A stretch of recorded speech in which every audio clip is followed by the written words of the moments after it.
Barhan Gopal Sivan. Today we are gathered here for in-house training. As per the instruction of CBSE, 25 hours of in-house training is to be taken and 25 hours of online training is to be taken. According to CBSE's 25-hour online training, the trained teachers will give the training on a topic as a resource person. Today is the fourth day of in-house training in Mahaviri Saraswati Vidya Mandir, Barhan Gopal Sivan, in which second session Mr. Prabhat Kumar Singh, our science teacher, will give training on importance of personal hygiene and nutrition as a resource person. Now I invite Mr. Prabhat Kumar Singh, please to come and present your subject on the topic importance of personal hygiene and nutrition. Mr. Prabhat Kumar Singh.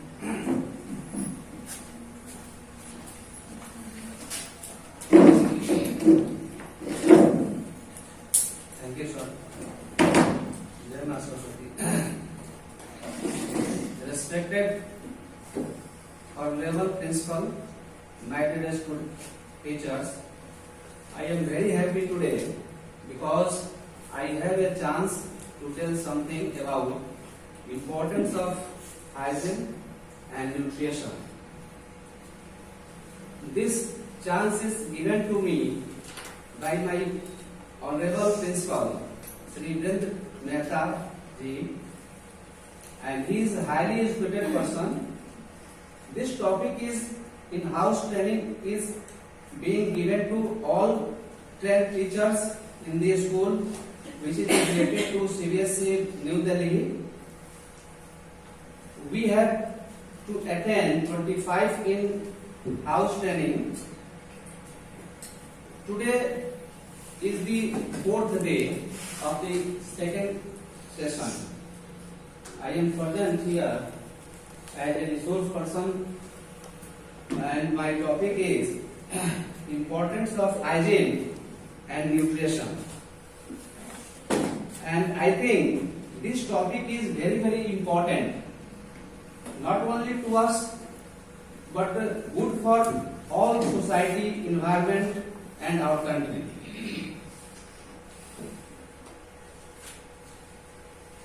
अब मेरा एक question है यहाँ पर कि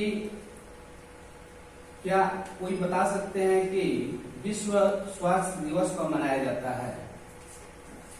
विश्व स्वास्थ्य दिवस किस तिथि को मनाया जाता है, किस दिन मनाया जाता है? 5 मई। तो मेरा जो ये टॉपिक है ये कोई नया नहीं है और कोई इसमें विशेष कुछ नहीं है। जैसा कि हम लोग जानते हैं, हम सभी ये जानते हैं कि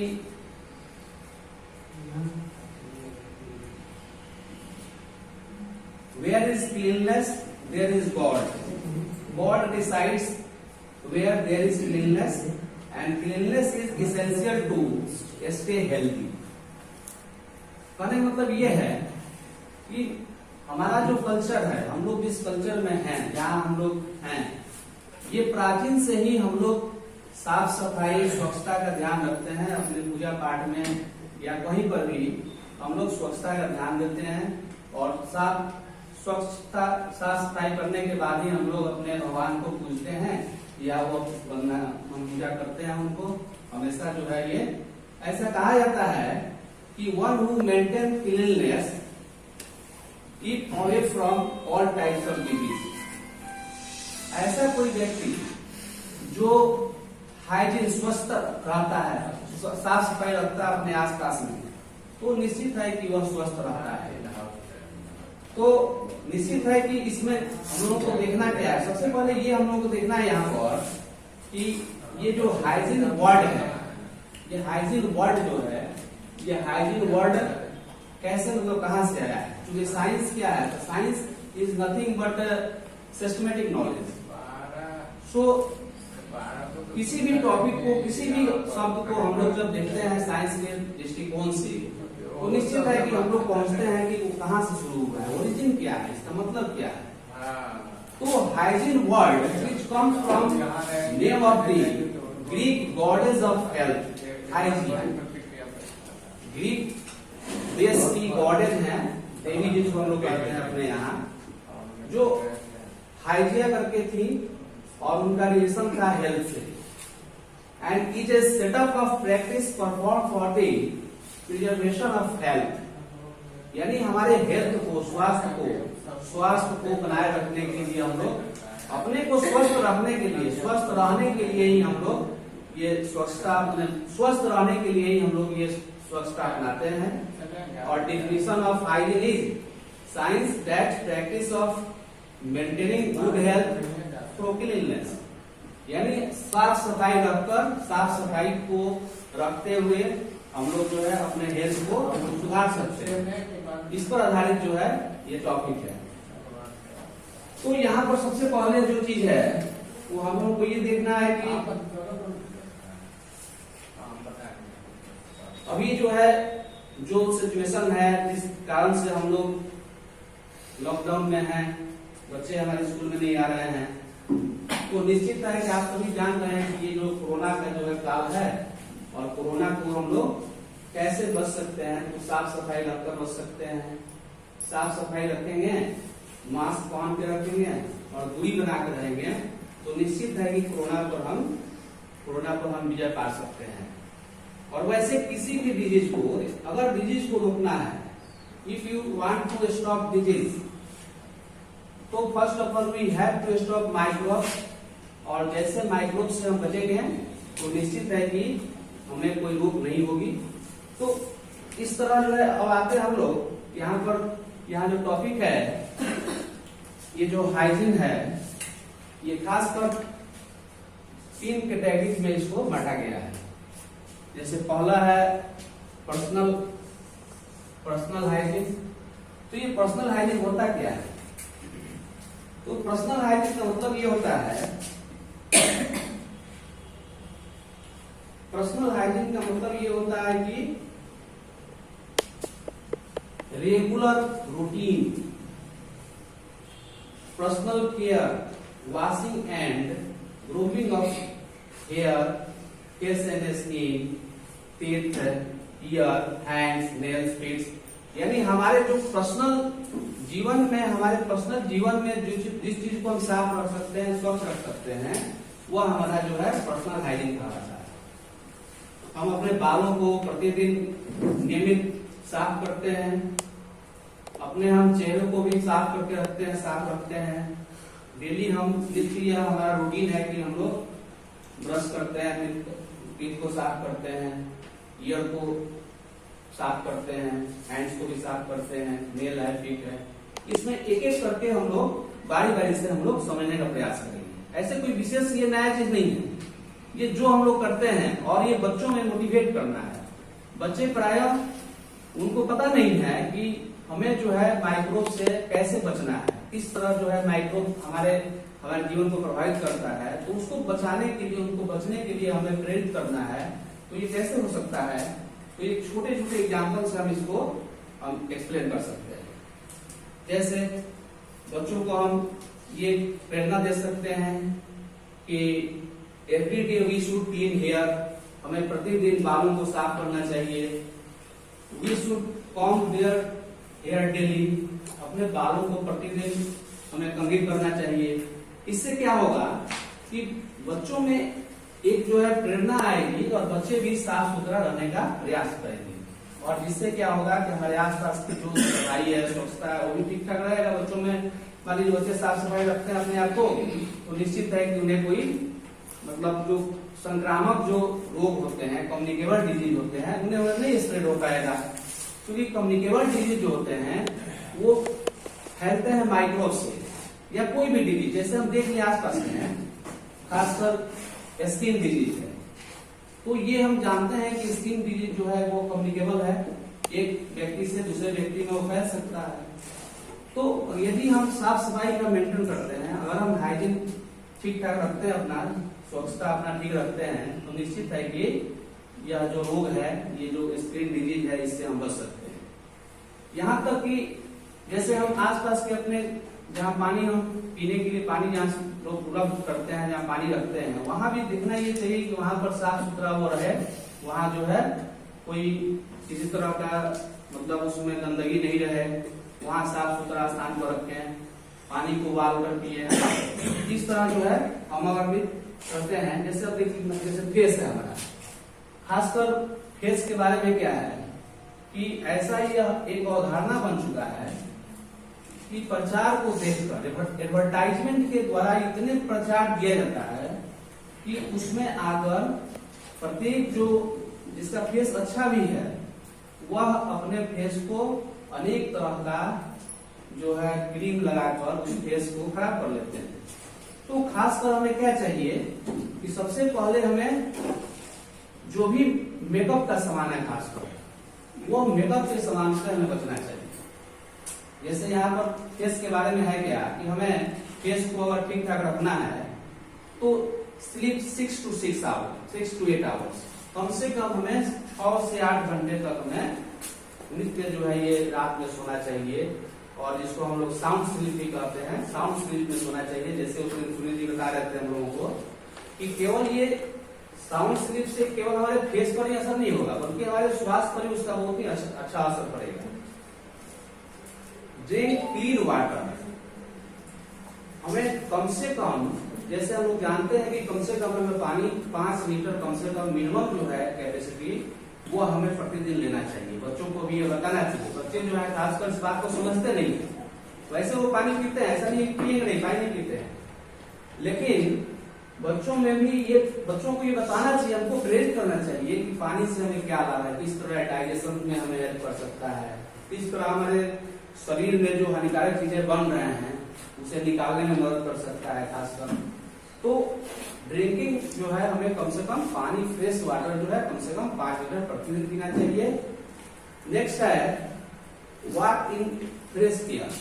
प्राय हम लोग अपने जीवन में अपने को ऐसे कर लिए हैं कि समय ही नहीं है, शरीर के लिए समय नहीं दे पाते, अपने शरीर के लिए कुछ समय नहीं दे पाते। हमें जो है कम से कम मॉर्निंग वॉक करना चाहिए, जिससे हमें फ्रेश एयर मिल सके। और सभी जो है यहाँ पर एजुकेटेड पर्सन है, सभी लोग पढ़े लिखे हैं यहाँ पर, आप सभी जानते हैं कि फ्रेश एयर से क्या होगा। तो फ्रेश एयर जैसे ही जितना हम ऑक्सीजन अंदर लेंगे तो उससे क्या होगा, एनर्जी जो है क्रिएट होगा बॉडी में, और निश्चित है कि जो हानिकारक वेस्टेज है वो बॉडी से निकलेंगे अधिक से अधिक। तो जितना बॉडी के अंदर फ्रेश एयर जाएगा तो हमारी बॉडी जो है उतना ही स्वस्थ और निरोग रहेगा। नेक्स्ट है ईट fresh fruit and vegetable. Fresh fruit और वेजिटेबल पर जरा ध्यान देना चाहिए। जैसे हम लोग वैसे तो फ्रूट्स हम लोग लेते ही हैं, लेकिन खासकर जो सीजनल फ्रूट्स होते हैं वो सीजनल फ्रूट्स को ही हम लोगों को ज्यादा से ज्यादा लेना चाहिए। जिससे क्या होगा, हमारी फेस या और भी जो हमारे बॉडी के जो पार्ट्स हैं वो प्रोटेक्ट स्किन फ्रॉम द सन। जैसे खासकर जाड़े के दिनों में, गर्मी के दिनों में क्या होता है कि सन से जो लाइट आती है उसमें कई तरह के रेडिएशन होते हैं जो हानिकारक होते हैं। कुछ अल्ट्रा वायलेट रेडिएशन होते हैं, कुछ इंफ्रा रेड रेडिएशन होते हैं, सब आप जानते हो।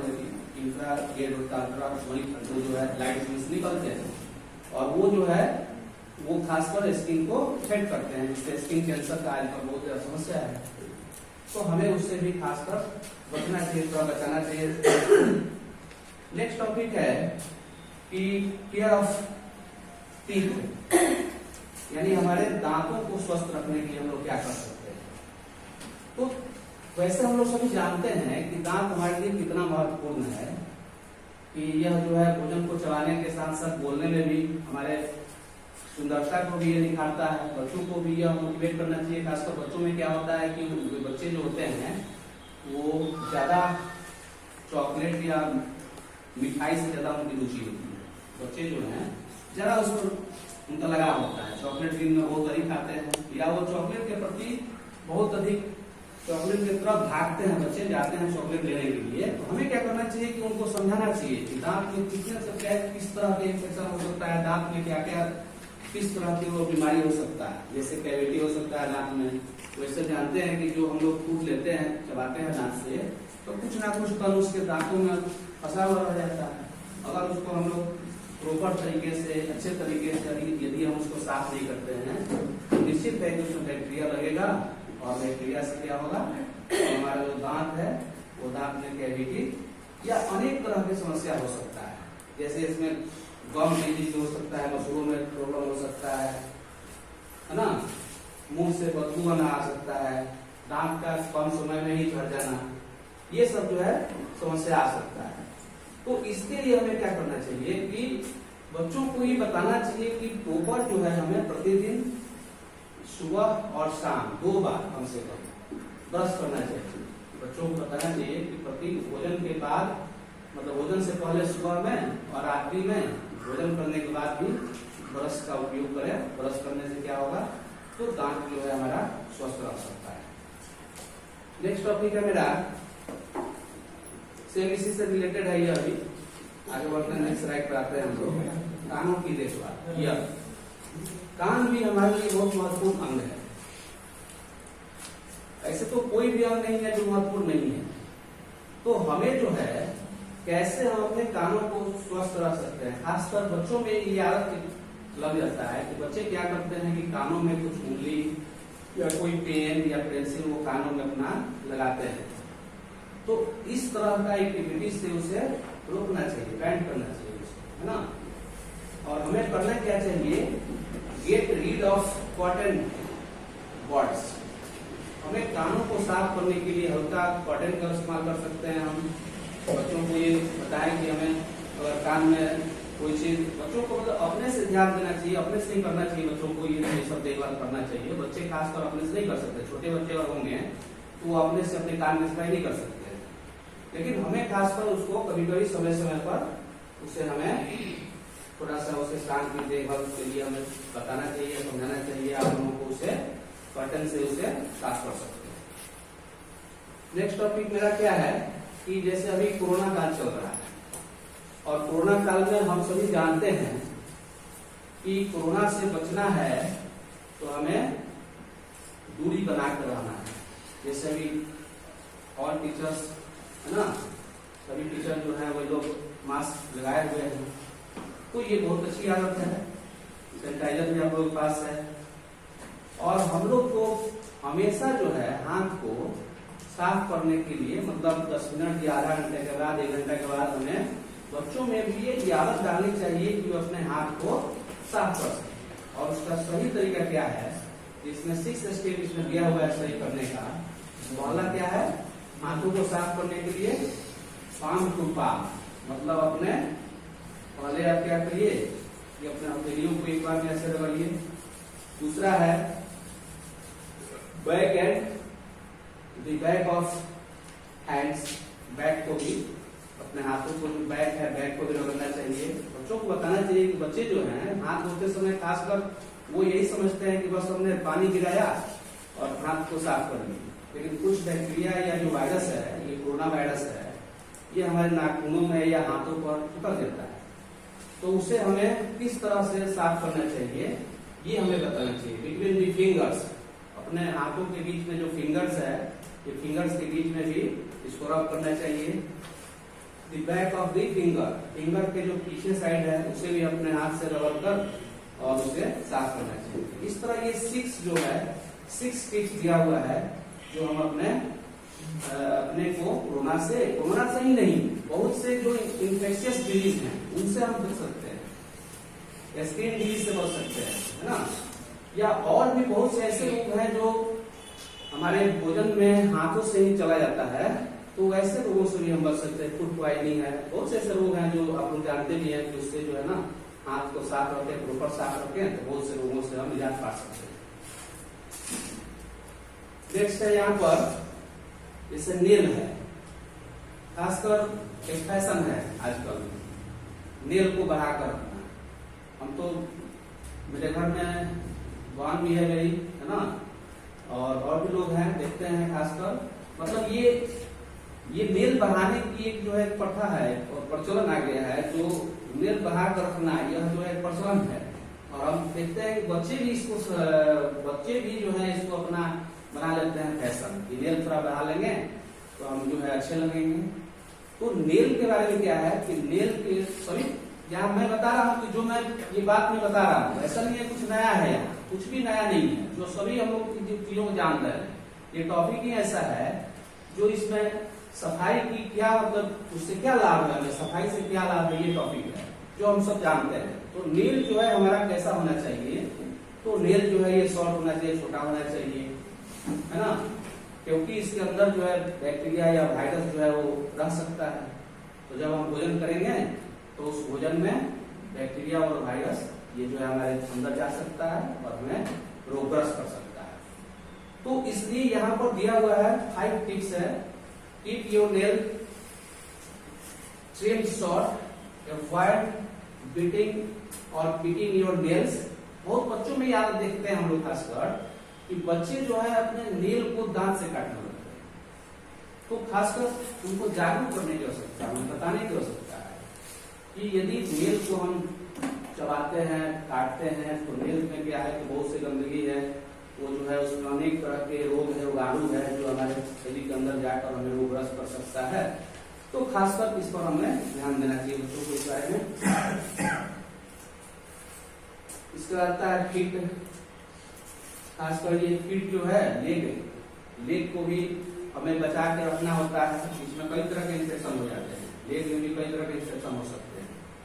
तो उनसे बचने के लिए हमें कुछ है यहाँ, पुट योर फीट अप, थोड़ा ऊपर रखें उसको, है ना, वॉश योर फीट, उसको धोएं, पैर को साफ करें। डोंट वॉक बेयर फुट, मतलब खाली पैर बच्चों ज्यादा देर नहीं दौड़े, ऐसा भी है क्योंकि बैक्टीरिया या वायरस उसमें लग सकता है। चेक फीट डेली, अपने प्रत्येक दिन चेक करना चाहिए कि कोई ऐसा तो नहीं है कि पैर के बीच में, उंगलियों के बीच में किसी तरह कोई इन्फेक्शन है।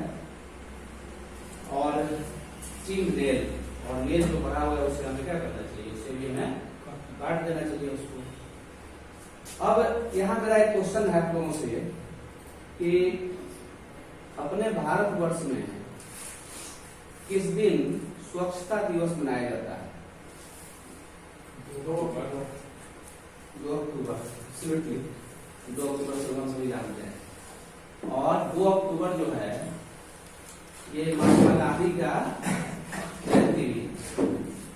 तो यहाँ पर मैं एक महात्मा गांधी का ही बात मैं आप लोगों को सामने रखता हूँ। महात्मा गांधी जी कहते थे कि स्वच्छता को अपने आचरण में इस तरह अपना लो कि वो आपकी आदत बन जाए। यानी स्वच्छ रहने के लिए एक दिन का बात नहीं है कि एक दिन हम स्वस्थ रहे, एक दिन अपने आप को सफाई कर लिए, स्वच्छ कर लिए, ऐसा नहीं है। अपने जीवन में इसको अपना लेना चाहिए। प्रतिदिन हमारा ये नित्य रूटीन है कि हमें अपने शरीर को, अपने, है ना, आसपास के जगह को साफ सुथरा रखें और अपने का प्रयास करें। बच्चों में ये सब है जो मोटिवेट करने चाहिए बच्चों को। हमारे जो ऑनरेबल प्राइम मिनिस्टर है माननीय श्रीमान श्री नरेंद्र मोदी जी, तो आप पहले देखते होंगे कि भारत में जो है दुनिया के देशों के तुलना में अनेक तरह से हमारे यहाँ माना जाता था क्या कि यहाँ जो है सफाई और स्वच्छता जो है एक ढंग से नहीं है, साफ सुथरा देश नहीं है। वैसे भी अभी भी माना जाता है दिल्ली जो है मोस्ट पॉल्यूटेड है। तो नरेंद्र मोदी जी ने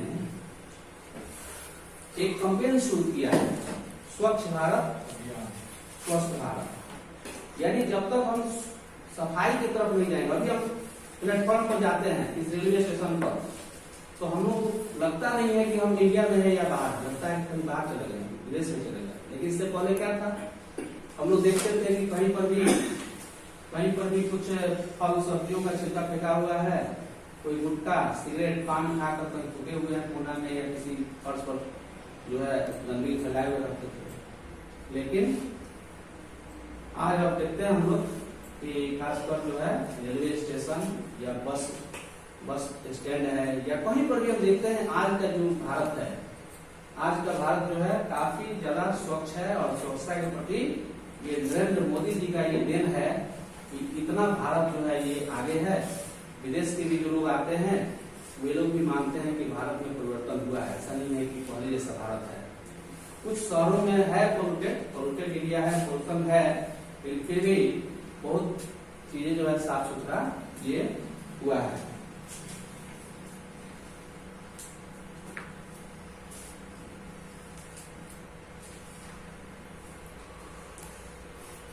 नेक्स्ट है मेरा importance of good personal hygiene. Good personal hygiene की क्या क्या इंपॉर्टेंस है, मेन मेरा पॉइंट ये पहला है ल्यूट्स स्किन इन्फेक्शंस, यानी यदि हम लोग स्वच्छता पर ध्यान देंगे, हाइजीन पर ध्यान देंगे तो क्या होगा, तो स्किन इन्फेक्शन से बच सकते हैं। स्किन इन्फेक्शन जो होता है ये खास तौर से बच सकते हैं। बहुत से ऐसे स्किन इन्फेक्शन है जो हम लोग जानते हैं, जैसे कई तरह का होता है, रिंगवॉर्म है ना, एक्जिमा है, ऐसे बहुत तरह से रोग है जो खासकर एक एस्केबिज करके आता है ना। तो ये सब क्या है कि ऐसे रोग है जो एक स्वस्थ व्यक्ति रोगी व्यक्ति से दूसरे स्वस्थ व्यक्ति में फैल जाता है। तो उसे क्या करना चाहिए, हमें साफ सफाई रखकर उस पर हम निजात पा सकते हैं। अगर हम अपने को साफ सुथरा रखते हैं तो इससे निश्चित है कि यह रोग नहीं होगा। फोस्टर्स हेल्दी पर्सनल रिलेशनशिप, यानी हमारा जो पर्सनल जो रिलेशनशिप है, अपना व्यक्तिगत जो संबंध है, इसे हम आगे बढ़ा सकते हैं, है ना। साफ सफाई की तरफ सबका ध्यान जाता है। साफ सफाई रहने पर निश्चित है कि आपका जो पर्सनल रिलेशनशिप होगा ये सब आगे बढ़ेगा। Prevent illness and other health issue, यानी जो भी बीमारी है, खासकर जो बैक्टीरिया वायरस से जो होते हैं उनसे हम लोग बच सकते हैं अगर साफ सफाई रखते हैं। प्रमोट्स बेटर सेल्फ एस्टीम, यानी अपना जो है अपने आप को हम लोग प्रमोट कर सकते हैं, एक अच्छे स्वास्थ्य के लिए प्रमोट कर सकते हैं अपने आप को इस तरह करके। नेक्स्ट टॉपिक है कि अभी जैसे ये बात हो भी गया था कि अभी कोरोना का समय है, कोविड-19 जो है ये जो अभी चल रहा है, खासकर 3-4 साल से हमें काफी जो है हम लोगों को ये बच्चों पर ज्यादा प्रभावित कर रहा है, खासकर स्कूल और टीचर इससे काफी प्रभावित है। और क्षेत्र में थोड़ा ज्यादा कम बेस है, लेकिन हम लोगों के क्षेत्र में टीचिंग लाइन में इसका प्रभाव बहुत अधिक है। तो इससे हमें बचने के लिए ये स्वच्छता जो है हमारे लिए बहुत ही जरूरी है, क्योंकि अगर हम स्वच्छता अपनाए रहेंगे, स्वस्थ रहेंगे और दूरी बनाए रखेंगे तो निश्चित है कि हम कोरोना से बच सकते हैं। जो कोरोना का गाइडलाइंस है उसे हम, यानी कोरोना से बचना है तो स्वच्छता को अपनाना ही होगा। स्वच्छता अपनाएं, मास्क लगाएं और भीड़ भाड़ से बचें, तो निश्चित है कि कोरोना से आप बच सकते हैं। जो हम सब करते हैं बच्चों में, खासकर ये जो पॉइंट्स है बच्चों में, खासकर ये हमेशा बच्चों को ट्रेन करना है, बच्चों को ये जो है जागरूक करना है कि मास्क लगाएं, है ना, दूरी बना कर रखें और अपने स्वस्थ रखें, अपने आप को स्वस्थ रखें। नेक्स्ट टॉपिक है न्यूट्रिशन, जो खासकर ये भी नया नहीं है। मेरा कहना है कि अभी बहुत यहाँ ऐसे सभी लोग जो हैं एजुकेटेड पर्सन है और हम सभी इसके बारे में बहुत अच्छी तरह से जानते हैं कि न्यूट्रिशन है क्या। न्यूट्रिशन का मतलब होता है कि भोजन लेना, taking food and utilising in our body, this is called nutrition. भोजन लेना और उसे शरीर में उसे यूटिलाइज हो जाना, ये न्यूट्रिशन होता है। तो न्यूट्रिशन ये वर्ड है जो बना है न्यूट्रिएंट से, और हम सभी जानते हैं कि न्यूट्रिएंट्स क्या होता है। न्यूट्रिएंट्स जो है, ये न्यूट्रिएंट्स क्या होता है कि जो हम खाते हैं, जो हम लोग भोजन में लेते हैं, जैसे हम लोग रोटी, दाल, सब्जी ये सब खाते हैं, तो जो चीज हम लोग खाते हैं तो ये उसमें अनेक तरह के फूड्स हैं, न्यूट्रिएंट्स हैं। जैसे ऐसे कहा जाए तो न्यूट्रिएंट्स को बांटा गया है carbohydrates, protein, fat, vitamin, minerals और डाइटरी फाइबर्स।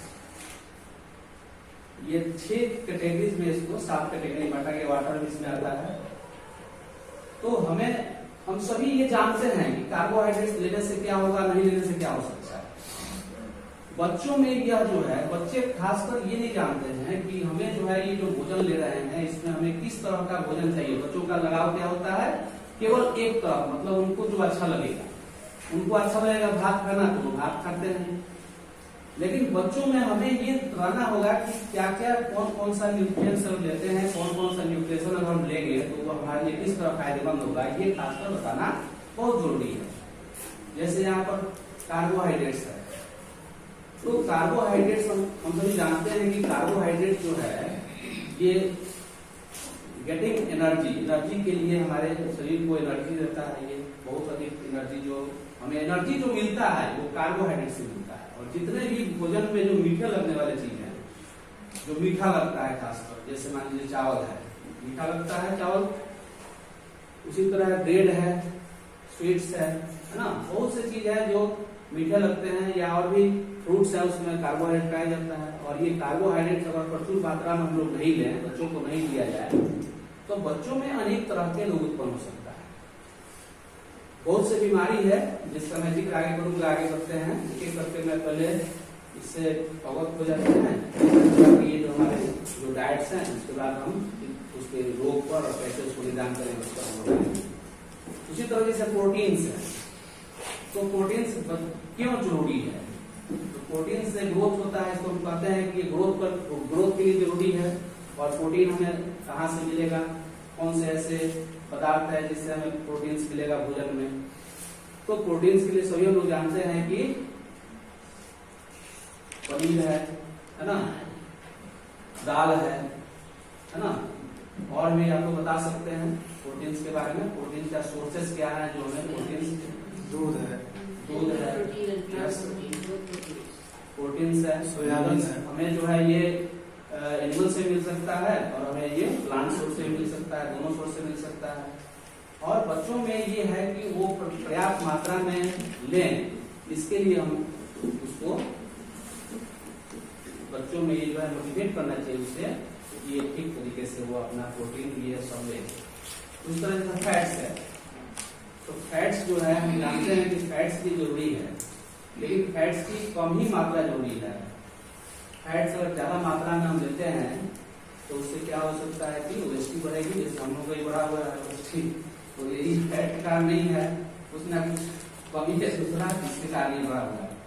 तो खासकर आज के डेट में जो है ये फैट्स जो है ये एक तरह की समस्या ही है। एक तरह से मेरा कहना है कि फैटी हो जाना है, ये समझिए कि एक तरह का रोग जो है, रेसिपी जो है एक तरह का एक भयानक रोग है। ये अनेक रोगों का ये जन्मदाता है, इसको कहा जाए, और घर है, ये रोगों का घर है।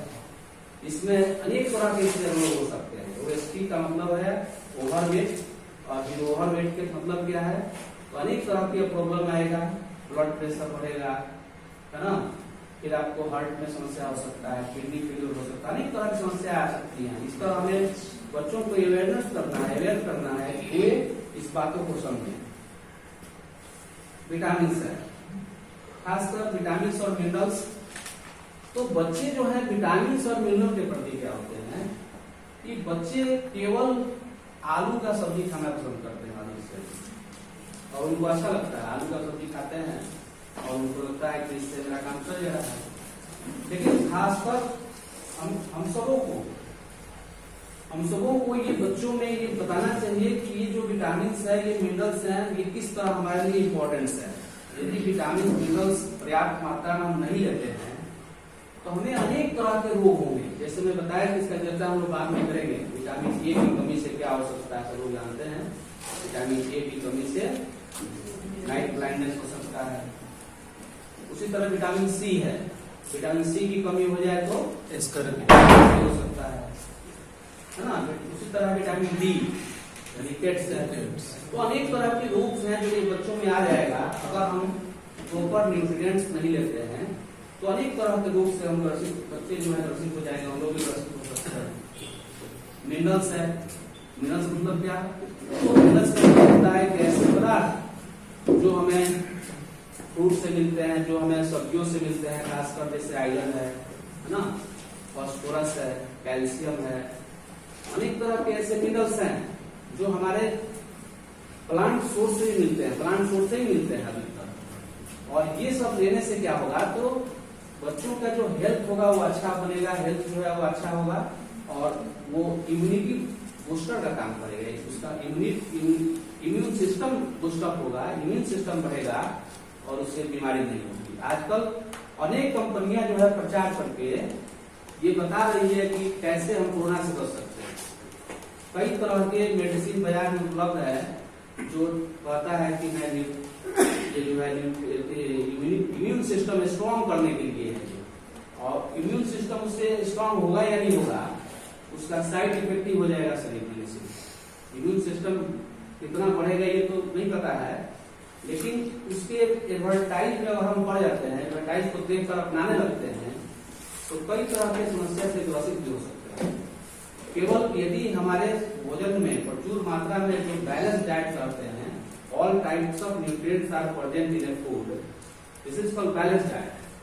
तो यदि हम बैलेंस डाइट लेते हैं और बैलेंस डाइट जो है उससे क्या होगा कि हमारी जो है जो न्यूट्रिएंट्स हमारे अंदर चाहिए वो प्रचुर मात्रा में मिल जाएगा, तो स्वतः ही हमारा बॉडी जो है ये स्वतः ही जो है ये इम्यून सिस्टम इसका स्ट्रॉन्ग हो जाएगा। बाहर से कोई सप्लीमेंट लेने की बहुत आवश्यकता नहीं है।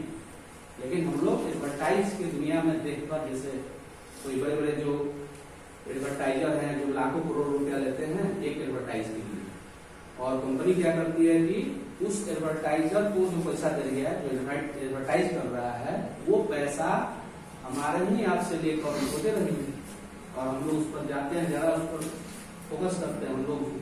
तो ये बच्चों में ये नहीं आदत लगे, इसके लिए हमको खासकर ध्यान देना है। नेक्स्ट है यहाँ पर कि जैसे यहाँ पर दिखाया हुआ है कि health benefits for the carbohydrates. जैसे कार्बोहाइड्रेट्स है तो we know better about that carbohydrates, foods that gives energy to our body are carbohydrates. तो ऐसे फूड जो हमें एनर्जी देता है वो कार्बोहाइड्रेट्स है। तो कार्बोहाइड्रेट है एनर्जी फॉर दी बॉडी, ये एनर्जी देगा हम लोगों को बॉडी में। Help to sleep better. आज की समस्या है खासकर देखिए, बहुत ऐसी समस्या है जो जैसे साउंड स्लीप की चर्चा उस दिन भी हो रही थी। साउंड स्लीप, वो साउंड स्लीप कब हो सकता है? जब शरीर स्वस्थ रहेगा तभी हो सकता है। शरीर स्वस्थ रहेगा यानी हमारे बॉडी में भी प्रचुर मात्रा में यदि हम कार्बोहाइड्रेट लेते हैं, इतना चाहिए, अधिक लेंगे तो बीमारी भी हो सकता है। ऐसा नहीं है कि अधिक लेना है हमको, आवश्यकता के आधार पर लेना है। Help to sleep better, help to prevent disease. Carbohydrate रोगों से हमें बचाता है। Useful to control weight, weight को कंट्रोल भी कर सकता है कार्बोहाइड्रेट। तो ज्यादा लेंगे तो बढ़ भी सकता है, लेकिन अगर हम बैलेंस लेते हैं, बहुत अधिक मात्रा में नहीं लेते हैं, तो हमारे यह बॉडी को क्या कर सकता है? Useful for the control of the weight. Help to keep memory sharp, यानी हम प्रचुर मात्रा में, मतलब ये ऐसे बच्चों के लिए बताया जा रहा है। कुछ ऐसे बच्चे हैं जिनको प्रचुर मात्रा में नहीं मिल पाता है ना, जिन बच्चों को प्रचुर मात्रा में कार्बोहाइड्रेट नहीं मिल पाता है खासकर, तो उन लोगों को ये जो है help to keep memory sharp, अगर उनको मिलेगा कार्बोहाइड्रेट तो उनकी मेमोरी भी बढ़ेगी। इसके बाद है इसमें बहुत से ऐसी चीज है जो आपको आप जानते हैं खुद इसको। जैसे यहाँ पर कुछ दिखाया हुआ है जो हमें न्यूट्रिएंट्स के रूप में लेना चाहिए। यहाँ पर है, देख सकते हैं, इसमें दिया हुआ है कि कौन कौन सी हमें खाना चाहिए। सलाद खासकर प्रतिदिन हमें लेना ही चाहिए, जो फ्रूट्स है वो लेना चाहिए हमें। तो इससे क्या होगा? तो इससे हमें मिनरल्स और विटामिन सभी चीजें प्रचुर मात्रा में हमें मिलेगी। नेक्स्ट टॉपिक है हम लोग का, अब आते हैं हम लोग डिफिशियंसी डिजीज एंड सोर्सेस। सबसे पहला मेरा क्वेश्चन है कि what do you mean by deficiency disease? What are deficiency? Yes, Deficiency diseases are those diseases which is due to the lack of any type of nutrients in our body. और कोई? हाँ जी, शरीर में पोषक तत्व की कमी, जो न्यूट्रिएंट्स है उसकी कमी के कारण जो रोग उत्पन्न हो जाता है उसी को डिफिशियंसी डिजीज कहा जाता है। डिफिशियंसी मीन्स कमी और डिजीज मीन्स रोग, यानी अभाव जनित रोग। जो हमारे शरीर में किसी विटामिन, किसी मिनरल्स की कमी से जो रोग हो जाता है उस रोग को कहते हैं डिफिशियंसी। जैसे इसमें कुछ दिया हुआ है, इससे विटामिन B1 है, तो विटामिन B1 की कमी होने से क्या होगा, हमें बेरी बेरी रोग होता है, जो मैं बाद में स्लाइड में दिखाऊंगा आपको बेरी बेरी रोग में क्या हो जाता है। वैसे होता क्या है कि बेरी बेरी जो एक तरह का स्किन के ऊपर जो है ना, स्किन के ऊपर रेडनेस करके आने बनने लगता है और वीकनेस होने लगेगा, सांस फूलने लगेगा, कई तरह की बीमारी होगी। उसमें तो आपकी जो है एनर्जी नहीं मिल पाएगी इतना चाहिए, कई तरह का उसमें हो सकता है। लेकिन उसका स्टार्टिंग जो होता है वो खासकर स्किन के ऊपर रेडिश करके आता है। मैं यहाँ पर स्लाइड से दिखाता हूँ उसको।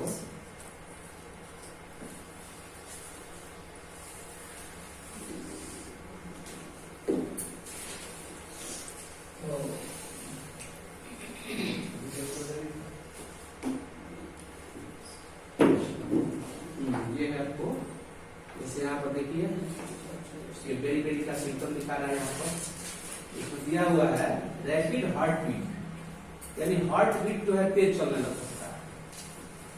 स्लोवेन पावर लेग्स, नीचे का जो लेग्स है खुल सकता है। Walking of short out days, मतलब डेथ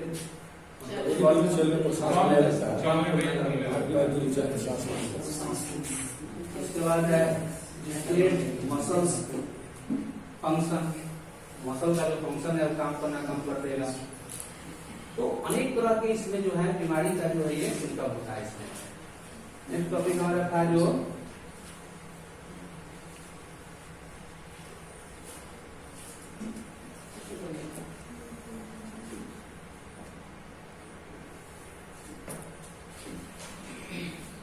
यहाँ पर थे हम लोग कि विटामिन जो B1 है, B1 के कमी से जो होता है डिफिशियंसी, उसको डेली कहा जाता है। उसका विटामिन A है, तो विटामिन A जो है ये night blindness, it is a common disease for the vision.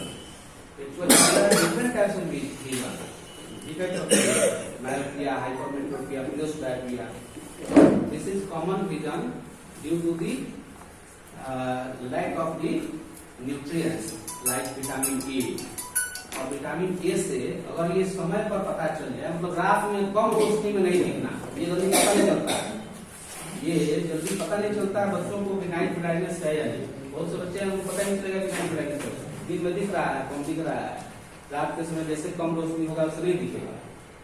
तो ये अगर समय पर अगर पता चलता है तो इसको हम लोग इस उपाय को तुरंत जो है न्यूट्रिएंट से या मेडिसिन की सहायता ले सकते हैं, हम लोग दूर कर सकते हैं। लेकिन ये लॉन्ग समय तक अगर उसे यह पता नहीं चले कि उसको नाइट ब्लाइंडनेस है तो मे कन्वर्ट इनटू परमानेंट ब्लाइंडनेस। ये जो है परमानेंट ब्लाइंडनेस में भी कन्वर्ट हो सकता है, यानी आंख जो है वो गायब हो सकता है। और जानते हैं कि आंख कितना इंपॉर्टेंट है हमारी आई सो इम्पोर्टेंट। विटामिन B3 लेग्रा है, विटामिन C स्कॉर्बी, विटामिन D की कमी से रिकेट्स, मैं रिकेट्स दिखाना चाहता हूँ खासकर। ये जो है रिकेट्स वैसे कभी आप लोग जानते हैं फिर भी, लेकिन मैं यहाँ पर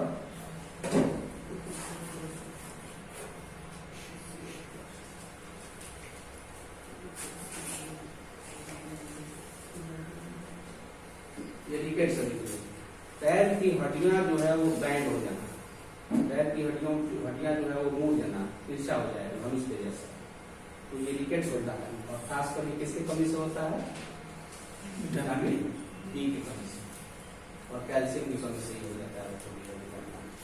तो ये सब चीजें जो है बच्चों को हमें जागरूक करना है ना, बच्चों को बताना है कि प्रॉपर वो न्यूट्रिएंट्स ले, बैलेंस डाइट ले। न्यूट्रिएंट्स अगर वो पर्याप्त मात्रा में ले रहा है बच्चा अगर, तो उसी बीमारी नहीं होगा। ये बीमारी कोई ऐसा नहीं है कि ये जो है डेंटेरियस है, ये जो है ये केवल शॉर्टेज के कारण हो रहा है, विटामिन डी की शॉर्टेज से ये बीमारी हो रहा है, इसलिए इसे दूर किया जा सकता है।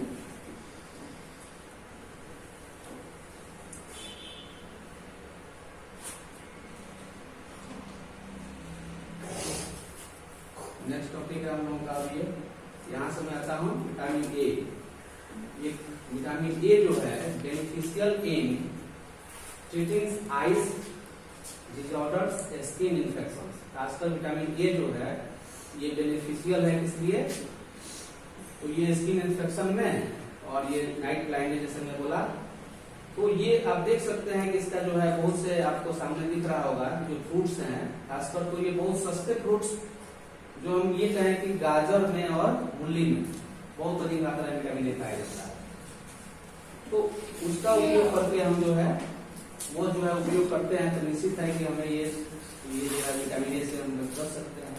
विटामिन बी है ना, reduces sick of neural tubes defects during pregnancy. Vitamin B12 है, provides relief from symptoms of anaemia, kidney and liver disorders. Vitamin B12 की कमी से खासकर जो है ये एनीमिया भी रोग हो जाता है। एनीमिया तो इसे हम जानते हैं कि आयरन कमी से होता है, लेकिन ये विटामिन B12 की कमी से भी हो सकता है। विटामिन सी की कमी से चर्चा हो गई कि विटामिन सी की कमी से क्या होगा। विटामिन सी की कमी अगर होता है तो स्कॉर्बी नामक बीमारी होता है। खासकर वो मसूरों में जो है, मसूरा जो है वो फूलता है, मसूरों में जो है एक तरह के इन्फेक्शन हो जाते हैं, मसूरों में एक तरह का उसमें से ब्लड आने लगता है, वो जो है वो आपको विटामिन सी जो है वो स्कॉर्बी रोग होता है उसमें। विटामिन डी की चर्चा हो गई। इस तरह जो है ये विटामिन जो है हमारे लिए इम्पोर्टेंट है। कुछ यहाँ पर है जो चार्ट है, जो ये आप इसको अपने लगा सकते हैं स्कूल में या बच्चों को ये चार्ट प्रोवाइड कर सकते हैं, जिससे क्या होगा तो बच्चे ये चीज को जान सकेंगे कि किस चीज में कौन सा विटामिन मिलता है। जैसे विटामिन ए है तो डार्क ग्रीन वेजिटेबल्स है, सच एज स्पाइस है, ब्रोकली है, इस सब में मिल सकता है। उसी तरह विटामिन बी है, तो विटामिन बी जो है हमें कई स्रोतों से मिल सकता है। विटामिन बी है जो हमें मिल सकता है सनलाइट में भी है ना। सुबह का जो सनलाइट होता है उसमें विटामिन डी प्रचुर मात्रा में होता है, खासकर गाय के दिनों में। उसके बाद फिश, लिवर, आयरन, मिल्क है ना, इस तरह है जो इस सब में है। दूसरा है विटामिन ई है, तो सोया जो ग्रुप्स का होता है, ग्राउंड नट्स है, इस सब में विटामिन ई मिलता है। तो विटामिन जो है किसमें क्या मिलता है ये चार्ट हम बताकर बच्चों में यह जागरूकता उत्पन्न कर सकते हैं, बच्चों को मोटिवेट कर सकते हैं कि आप जो है विटामिन लेते हैं, आप अगर हरी सब्जियां फल लेते हैं तो आपके अंदर अनेक बीमारियां जो है वो नहीं हो सकता। बहुत सी बीमारी है जो वो नहीं हो पाएगा। और खासकर ये तो सभी लोगों को लेना चाहिए, खासकर ये छोटे बच्चे हो या यंग पर्सन है या कोई भी ओल्ड हो, तो उसे तो हमें बैलेंस डाइट लेना ही चाहिए। बैलेंस डाइट लेने से क्या होगा तो उसे बीमारी से नहीं बचेगा, बल्कि ये कह सकते हैं कि उसको लाइफ को आगे ले जाने में भी मदद करेगा। लाइफ जो है लंबा लाइफ जीने के लिए, मतलब लंबा का मतलब 200-300 वर्ष नहीं है मेरा। लंबा का मतलब है कि जितना दिन रहें स्वस्थ रहें। तो ये स्वस्थ रहने के लिए हमें ये इंग्रेडिएंट्स सब लेते हैं तो हम स्वस्थ रह सकते हैं। जैसे यहाँ पर है कुछ, इसमें कौन सा मिलता है आप यहाँ देख सकते हैं। जैसे कि विटामिन डी है, तो ऑयली फिश है, उसमें विटामिन डी है। मिल्क है, मिल्क में कैल्शियम भी है। विटामिन B2 है, B5 है, B12 है, ये सभी जो है ये मिल्क में है। ब्रोकली है, विटामिन सी है, विटामिन के है, स्पाइंस है। खासकर आयरन से हम लोग को जानना है, एक एनीमिया रोग होता है, एनीमिया सभी लोग जानते हैं एनीमिया। तो ये रक्त अल्पता कहा जाता है, रक्त की कमी हो जाती है। और ये क्यों हो जाता है बॉडी में? आयरन की कमी से। और वो आयरन हम लोग कहाँ खोजते हैं? उस आयरन को खोजते हैं बड़े महंगे फल में, जैसे कि सेब में है ना, अंगूर में, काजू में, किशमिश में। लेकिन बहुत सस्ता जो है उसका सोर्स है क्या चीज? पालक ये स्पाइंस है, जिसमें प्रचुर मात्रा में आयरन मिलता है और विटामिन डी मिलता है। इसी तरह विटामिन सी है। विटामिन सी कई तरह के चीजों में मदद करता है, फैट को भी कम करने में मदद करता है, डाइजेशन सिस्टम में भी मदद करता है। कई तरह के रोगों, कई तरह के आपके बॉडी के अंदर जो सिस्टम है उसमें मदद करता है। खासकर उसमें फॉलिक एसिड भी पाया जाता है। और ये सब कैसे कहाँ से मिलता है? जो भी साइट्रस फ्रूट्स होते हैं, साइट्रस यानी जो खट्टा लगने वाले फ्रूट्स हैं, उन सभी में विटामिन सी होता है। तो इस तरह आप यहाँ देख सकते हैं कि ये बच्चों को ये दिखाकर उन्हें, और बच्चों को दिखाकर उनको जागरूक किया जा सकता है कि यदि आप ये चीज लेते हैं तो आपको कई तरह के रोग जो है वो नहीं होंगे। और एक चीज मेरा और भी कहना था यहाँ कि हम लोग ज्यादातर लोग हैं जो मांसाहारी की तरफ बहुत मोटिवेट होते हैं। मांसाहारी बनना यानी कि ज्यादा समझते हैं उसमें प्रोटीन, लेकिन उसका अलग इफेक्ट है। जो प्रोटीन जो मिलता है, जो हमारी एनिमल से जो प्रोवाइड होता है, वो है प्रोटीन को पचाने में हमारी बहुत अधिक एनर्जी उसको लॉस हो जाती है। अगर हमारी डाइजेस्टिव सिस्टम ठीक नहीं हो तो उससे पचा भी नहीं सकते। और जो हम प्लांट सोर्स अगर प्रोटीन लेते हैं, प्लांट से उपलब्ध सोर्सेस, वो जो हम लेते हैं वो हमारे डाइजेशन के लिए भी अच्छा है और वो बॉडी में बहुत अधिक फायदेमंद भी होता है। तो हमें खासकर शाकाहारी बनना चाहिए, इस पर ध्यान देना चाहिए। ज्यादा से ज्यादा ये हमारी भोजन में अधिक से अधिक शाकाहारी यानी कि जो प्लांट प्रोडक्ट्स हैं, एनिमल प्रोडक्ट्स हैं, उनका उपयोग करें, ना कि ध्यान दें। इसी तरह यहाँ पर है जो, अब आते हैं हम लोग, नेक्स्ट टॉपिक हमारा है, हम यहाँ पर एक बीमारी की बात करते हैं। जैसे यहाँ पर सभी जानते भी होंगे, मार्समस एंड क्वास्टियरकोर की बीमारी। ये दोनों खास कर क्या है? प्रोटीन और कार्बोहाइड्रेट की कमी से होने वाला बीमारी है। इसमें होता क्या है कि बच्चों को पर्याप्त मात्रा में अगर भोजन नहीं मिले, पर्याप्त मात्रा में उनको कार्बोहाइड्रेट या विटामिन नहीं मिलता है, कार्बोहाइड्रेट और उनको प्रोटीन नहीं मिलता है, तो उनकी जो है ग्रोथ नॉर्मल नहीं हो पाएगा।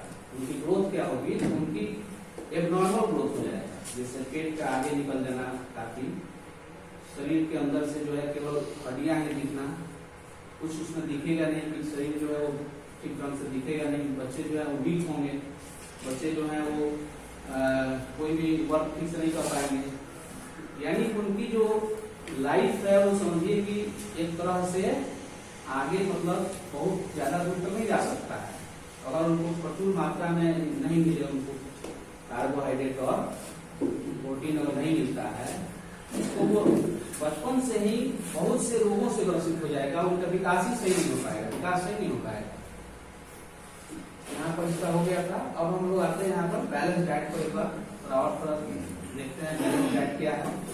और बैलेंस डाइट जो है ये इसमें कौन कौन से तरह के फूड्स जो है इसमें कौन कौन से इसमें जो है किस तरह के मतलब फूड्स होते हैं। बैलेंस जो लिखा हुआ है, बैलेंस हम लोग तराजू जैसे होता है तराजू, तो तराजू में दो पलड़ा है, तो दो पलड़ा है तो हम उस पलड़े को बराबर रखना है, बैलेंस रखना है। बैलेंस का मतलब होता है कि एक तरफ में ज्यादा न एक तरफ अधिक, संतुलन होना चाहिए। तो ऐसा भोजन जैसे जिसमें सभी कार्बोहाइड्रेट से लेकर जितने भी न्यूट्रिएंट्स हैं, सभी न्यूट्रिएंट्स यदि उसमें अवेलेबल है, all types of nutrients are available, है ना, then it is called balance diet. अगर न्यूट्रिएंट्स उसमें है सभी तरह तो बैलेंस।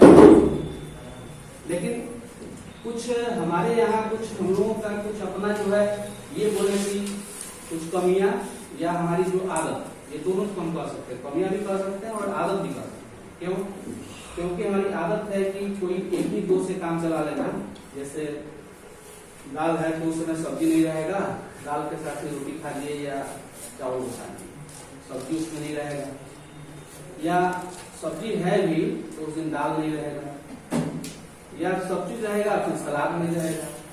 या तो उसको हम लोग ये समझते हैं कि सलाद जो है खाना वो जो है जल्दीबाजी हो, या लाइफ जो हमारी इतनी फास्ट हो गई है, लाइफ हम लोग इतनी जो है व्यस्त हो गया है कि हम लोग उपलब्ध होते हुए भी सलाद को नहीं ले पाते, और वो हमें प्रतिदिन लेना चाहिए। देखिए मैं बता रहा हूँ, या हम लोग जानते हैं कि कोई चीज एक दिन ज्यादा खा लेने से वो हमारे शरीर को बेनिफिट नहीं करता। कोई भी चीज अगर एक दिन हम अधिक मात्रा में ले रहे हैं तो हमारे शरीर में कुछ नहीं करेगा, तो हमारे नुकसान होगा उसका, वो साइड से क्या होगा, वो निकल जाएगा बॉडी से हमारा, वो असर नहीं होगा हमारे बॉडी में। लेकिन कम मात्रा, बहुत कम मात्रा ही अगर प्रतिदिन लिया जाए थोड़ा थोड़ा करके, बैलेंस डाइट के रूप में हम लोग लेते हैं, बैलेंस डाइट लेते हैं जिसमें सब कुछ है। जैसे मैं छोटा सा बैलेंस का उदाहरण मैं देना चाहूंगा कि जैसे मान लीजिए कि रोटी है, रोटी के साथ दाल है, सब्जी है, सब्जी भी क्या हो तो पत्तेदार सब्जी हो, हरी पत्तेदार सब्जियां हो, उसमें सलाद हो, गाजर, मूली, है ना, प्याज, कम से कम जो हमारे यहाँ उपलब्ध है जो सस्ता में, कैबेज है ना, कैबेज है, उससे हम ले सकते हैं रॉ कैबेज, इसे भी हम सलाद में रख सकते हैं, बहुत महंगा नहीं है। तो ऐसा कोई जरूरी नहीं है कि हम बहुत महंगा ही फ्रूट्स की तरफ अपना ध्यान को ले जाए। यदि हम छोटे छोटे की कम ही दाम वाले फ्रूट्स, सब्जी, वेजिटेबल्स का उपयोग करते हैं तो भी हमारे बॉडी के अंदर न्यूट्रिएंट्स प्रचुर मात्रा में मिल सकता है। तो जैसे हम लोग इसको समझ चुके हैं, carbohydrate, protein, vitamin, minerals, water and roughness. एक रफनेस के बारे में मेरा कहना था कि एक डाइटरी फाइबर्स होता है बॉडी को, जैसे हम लोग जितना खाते हैं तो जितना खाते हैं तो उसमें से हमारे बॉडी में जो एब्जॉर्ब होता है, जो हमारे बॉडी को एनर्जी देता है, जो ब्लड बनता है जिससे हमारे जो न्यूट्रिएंट चाहिए, तो जो बचा हुआ जो चीज है जो वो शरीर से बाहर आना चाहिए, शरीर से उसे बाहर निकलना चाहिए। अगर वो नहीं निकलता है वह भी कई तरह के रोग का कारण होगा। तो उसके लिए हमें क्या करना चाहिए, तो उसके लिए हमें ऐसे भोजन लेना चाहिए जिसमें खासकर फाइब्रस हो। जैसे अभी गाजर की बात हो रही थी, मूली की बात हो रही थी, गाजर है, मूली है, सलाद अगर लेते हैं तो उसमें आपको ये फाइबर्स भी रहेगा, उसमें रफनेस भी रहेगा, तो पेट को साफ करेगा, पेट जो है साफ रहेगा, तंदुरुस्त आदमी रहेगा, पेट साफ रहेगा। जितना भोजन हम लेते हैं जो हमें चाहिए न्यूट्रिएंट्स वो हमें मिल गया, लेकिन जो बचा हुआ चीज है वो शरीर से क्या होना चाहिए, वो आउट होना चाहिए। अगर ये आउट नहीं हो रहा है इसका मतलब है कि कहीं ना कहीं बीमारी का वो जन्म ले रहा है, कुछ ना कुछ बीमारी उसमें क्रिएट हो रहा है, बीमारी में बहुत बदल रहा है ना। जैसे जैसे अवशिष्ट पदार्थ जमेगा तो वो कई तरह की बीमारियों का उत्पन्न करेगा शरीर के अंदर। तो उसके लिए हमें डाइटरी फाइबर्स का उपयोग करना चाहिए, ये सब लेना चाहिए। जैसे है why do you use to eat healthy food, healthy food जो है ये क्यों चाहिए, हेल्दी फूड लेने से क्या फायदा, just as a car needs petrol to run, ये कार को पेट्रोल चाहिए चलने के लिए, हमको भी एनर्जी चाहिए, और बॉडी टू नीड्स फ्यूल, हमारी जो फ्यूल है वो इनपुट है। तो अगर कार जो है पेट्रोल नहीं है तो वो एक दिन नहीं चल सकता है। तो उसी तरह हमारा जो शरीर है अगर इसे भोजन नहीं मिलेगा, इसे शरीर से न्यूट्रिएंट नहीं मिलेगा, सही तरह से न्यूट्रिएंट नहीं मिलेगा तो फिर क्या होगा, तो हमारी बॉडी भी नहीं आगे जा पाएगी। कहते हैं कि healthy food is fuel which gives us energy to work, यानी हेल्दी जो फूड है वो एक फ्यूल के जैसा है जो हमें एनर्जी देती है जिससे हम काम कर सकते हैं। और बिना एनर्जी का जिस तरह कोई गाड़ी नहीं चल सकता है तो ये शरीर भी बिना एनर्जी का नहीं चल सकता है, इसे भी एनर्जी चाहिए। अब ये जो है ऐसे इसको 3 टाइप्स में बांटा गया है, तो अनेक टाइप में बांट सकते हैं। जैसे अपने समझने के लिए कई तरह के इसको हम सोर्स में बांट सकते हैं। जैसे हमने यहाँ लिखा है इसको water kinds of the food, तो यहाँ मैं 3 तरह से बताया हूँ, energy giving food, body building food, protective food. यानी फूड जो है ये 3 तरह उसको हम डिवाइड कर सकते हैं। बॉडी बिल्डिंग यानी जो शरीर को निर्माण करता है, शरीर को जो बनाता है, निर्माण करता है। तो some food help our body to grow, जो हमारे बॉडी को बढ़ाता है, ग्रो करता है। And this foods have substances called proteins, और इसमें आता है प्रोटीन्स। और ये प्रोटीन्स की चर्चा हम लोग कर लिए है कि प्रोटीन जो है किस चीज में मिलेगा। जैसे है क्या, पल्स में, दाल में मिलता है, मीट एग जिसका मैं बोला कि इससे ज्यादा उपयोग नहीं करना चाहिए, ऑरेंज में भी मिलता है। इस तरह है। नेक्स्ट है प्रोटेक्टिव फूड्स। तो प्रोटेक्टिव फूड्स क्या है, तो प्रोटेक्टिव फूड्स मीन्स जो फूड्स हमें रोगों से बचाता है, रोगों से बचने के लिए, रोगों से बचाने के लिए जो हम लोग भोजन लेते हैं उसको प्रोटेक्टिव फूड्स कहते हैं। Foods having vitamins, minerals are called protective foods, and vitamins are found in vegetables, fruits, meat, apple, peas and pulses. इन सब चीजों में हमें प्रचुर मात्रा में जो है ये प्रोटेक्टिव फूड्स हमें मिलता है।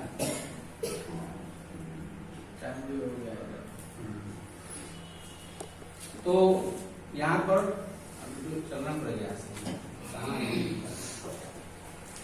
एक छोटा सा वीडियो है, मोटिवेटेड वीडियो है, जिसमें किस तरह मतलब बच्चा जो है अपना सफाई हाइजीन की तरफ वो अपने आप को डेवलप कर रहा है, कैसे वो हाइजीन अपना बना कर रखता है, इससे संबंधित है। Smile and learn. Hello subscribers, welcome to a new video on my channel.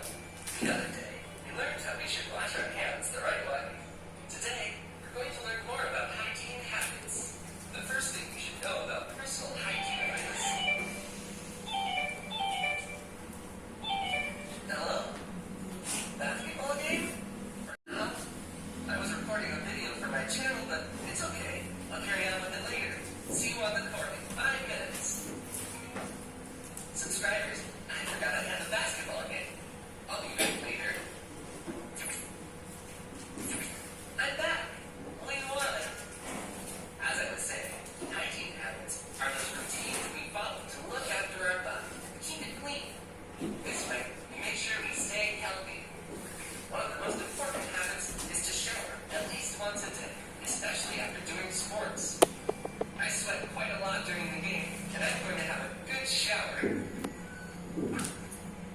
Now we should toss the dirty clothes in the hamper. 3-point shot. Let's start washing our hair. We squeeze in some shampoo onto our palm. Foam it up.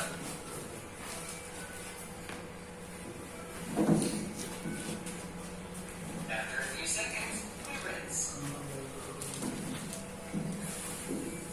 Then we wash our body. It's best to apply a small amount of shower gel on a sponge and rub all over our body. Meanwhile, we should turn off the tap to save water. When we finish, we turn on the tap and wash off the soap.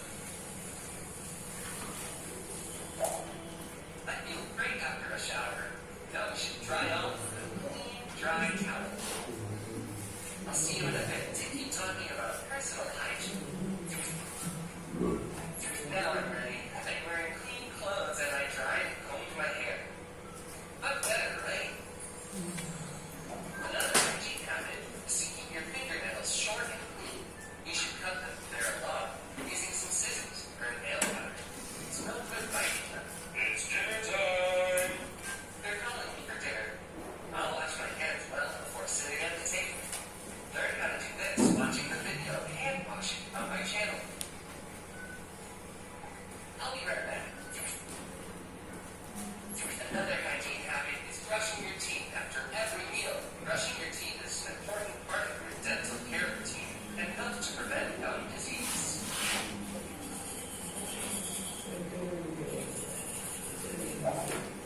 The last hygiene habit we're going to talk about today is washing our face. Before going to bed, we should wash our face. Oh, and in the morning, when we wake up, we should repeat this hygiene habit. Am I?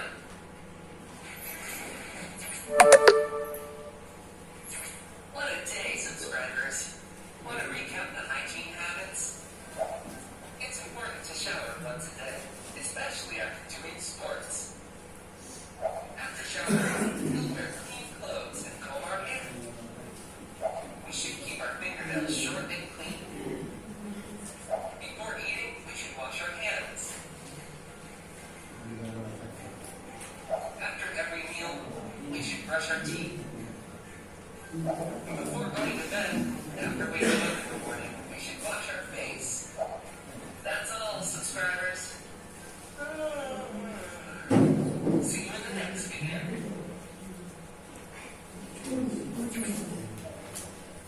इससे हमें काफी motivation मिला होगा।